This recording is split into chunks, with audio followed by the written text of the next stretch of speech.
It's set for the fourth quarter. Patriots have the lead. They also have the football.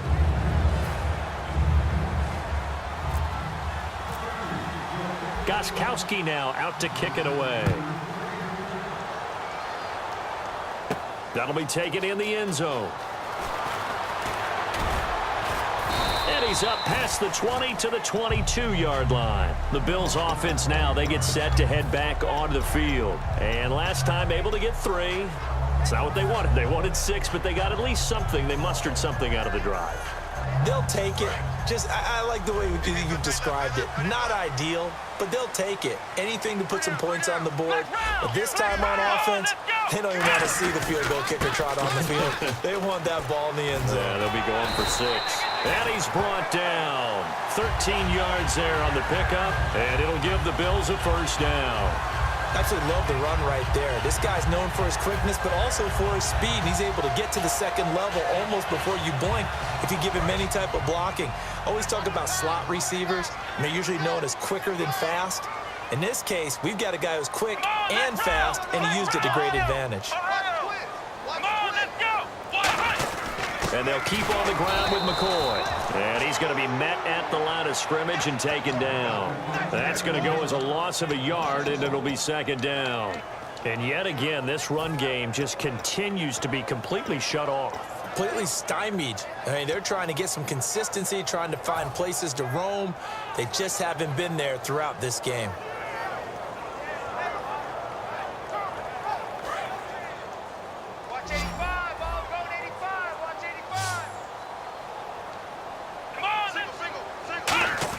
On second down, here's Taylor.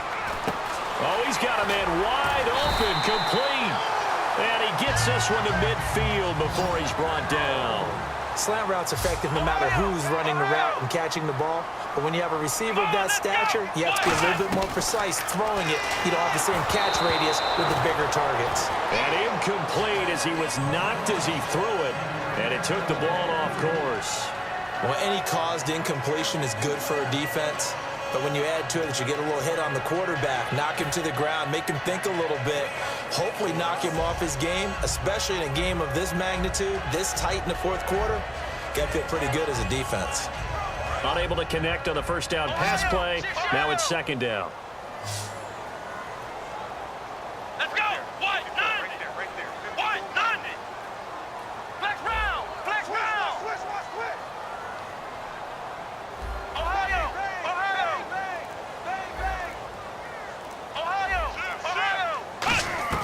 From midfield now, here's Taylor. And he comes back with one complete.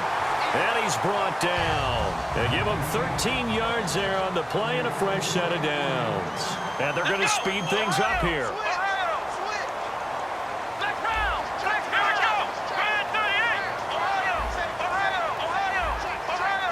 Watkins alone on the left side. Now Taylor on first down. He's going to let this one go deep. Into double coverage, and it's intercepted. Devin McCourty picks it off. And a big turnover there as his guys will get the football back. Out comes the New England offense to see what they can do this time. And tough starting field position here.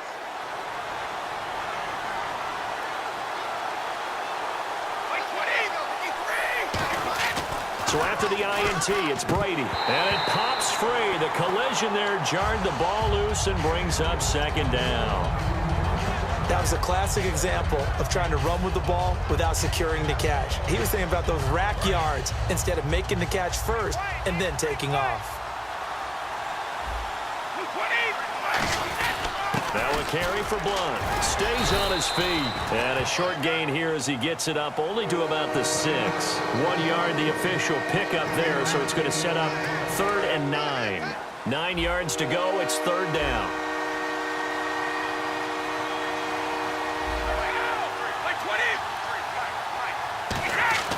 Throwing is Brady on 3rd down. And look at this. They get the turnover they needed. It's intercepted. Picked off by the linebacker, Zach Brown.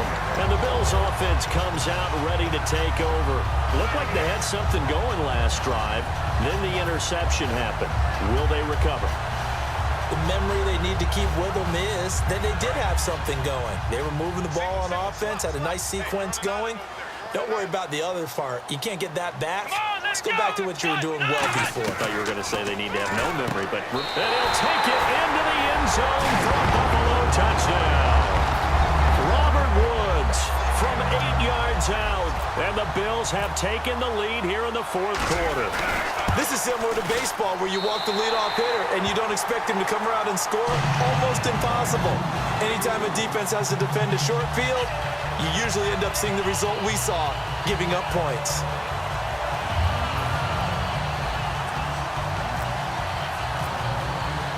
The kickoff unit is out on the field, and they will send this one away. This is fielded a couple yards deep. And he'll get across the 20 before he's brought down at about the 23-yard line. So the Patriots coming out now.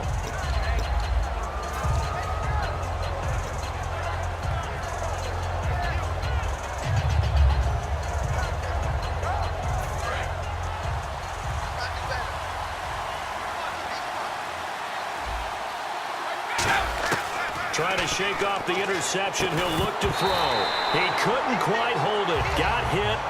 Ball pops out. Incomplete. Even in today's NFL, when we think of the tight end position now as really a glorified wide receiver, we're still asking a lot of those guys. They have to block as well, and every now and then, they don't come down with the football. Looking back to the air on second down. It's Brady. It's a short one here, complete to the tight end. Give him 8 on the play, and all of a sudden here, it's third down. I know exactly what's going to be said about that play from the defensive perspective. What's that? That's why I tell all you guys we need more than one tackler to the ball. He broke the first tackle. Luckily enough, there were more people there to get him down. And he's got Bennett. They get 5 out of that one, and it moves the chains. When you execute a drag or a crossing route really well and give them a chance to let it develop a little bit, you can gain some significant yardage hitting your tight end on that one. Throwing on first down is Brady.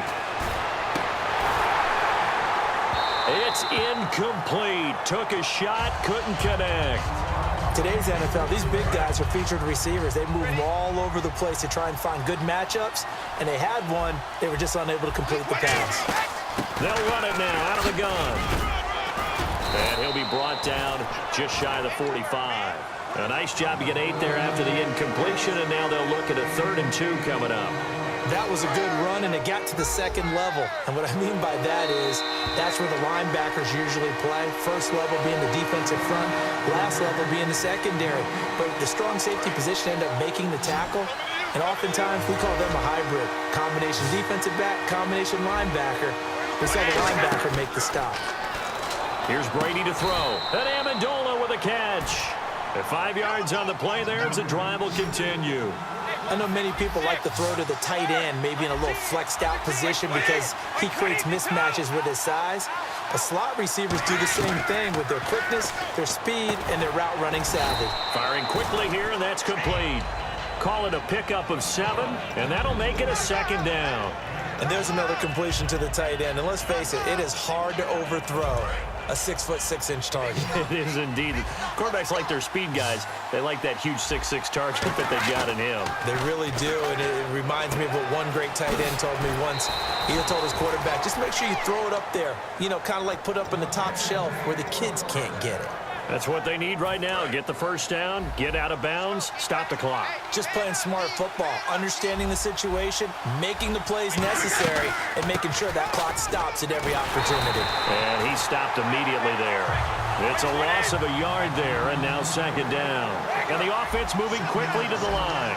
Normally, that's not the down and distance that you call a draw play. You usually want to wait to 2nd or 3rd down with a definite passing situation before that play is dialed up. Gronkowski, the intended target. And that'll bring up a 3rd and 11 situation. Whenever I see a drop like that, I have to kind of take a step back and check myself a little bit. So used to seeing those big guys make big-time spectacular plays that when they drop one, I have to remind myself, we ask a lot out of these guys. Block and catch the football, not easily done in today's NFL. Now a carry for the shifty Dion Lewis. It's a gain of 5, but it'll lead to a 4th down. Now the Bills will take another timeout. That'll leave them with just 1 remaining in this 4th quarter of play.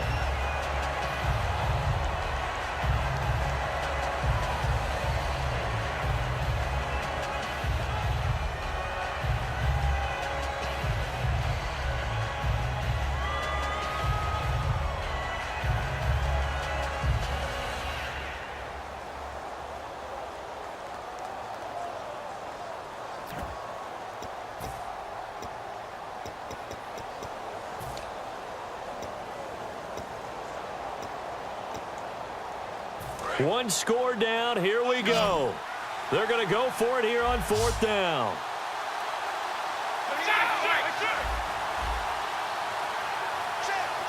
Little motion now from the tight end. They'll look to throw. And it's a short one here, complete to his tight end. Give him 6 on the play, and they're able to pick up the conversion here on 4th down.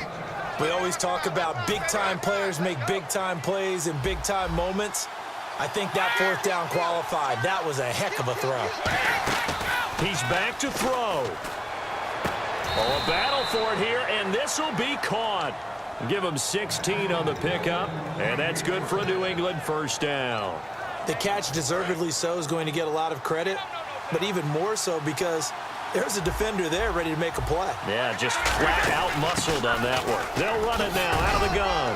And they're going to get him down, but not before a pretty good run right there. 8 yards on the pickup, and now they'll have some options on 2nd and short.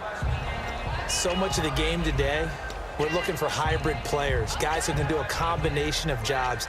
And anyone who plays a strong safety position, now more than ever, is a hybrid type player. Half defensive back that covers passes and half linebacker that makes tackles. We just saw the linebacker make that play. He'll look to throw. LeGarrette Blount was the intended target, and that'll make it 3rd down. After all the preparation, all the practice, a play like that will absolutely break your heart. They had everything they wanted, just unable to complete it. In the end zone, a big-time drop. They come out with 1 back and 3 tight ends. And give them 2 yards there as they're set up now with a 1st and goal. Now hold everything here. We're going to get a timeout by the offense. It'll be their 3rd and final timeout, so as they talk things over, we'll step aside. Long drive. The defense just cannot seem to catch a break and get off the field. They come out here in the eye. Ladies, and he's across for the touchdown, and it's likely the game winner here in the closing stages. So many practices we watched over time where the offense works on scoring late in the game and finding a way to win, as we just saw there. Just saw it right there. Now can they preserve that advantage that they just got? Gostkowski now after the touchdown. He'll send this one away. That's fielded in the end zone.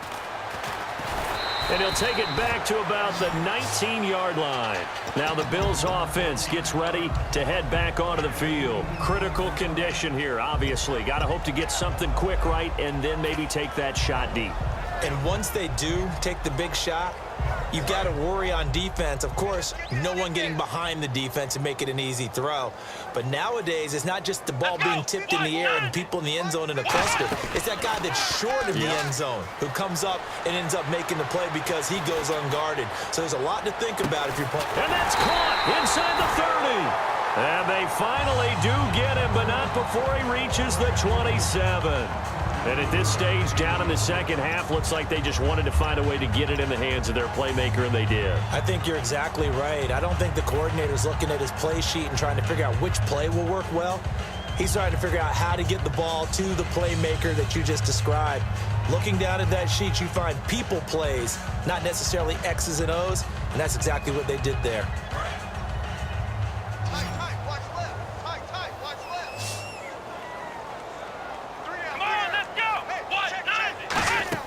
One last shot for Taylor. Now a desperation throw deep. And this is going to be caught. It's caught. And they've won the football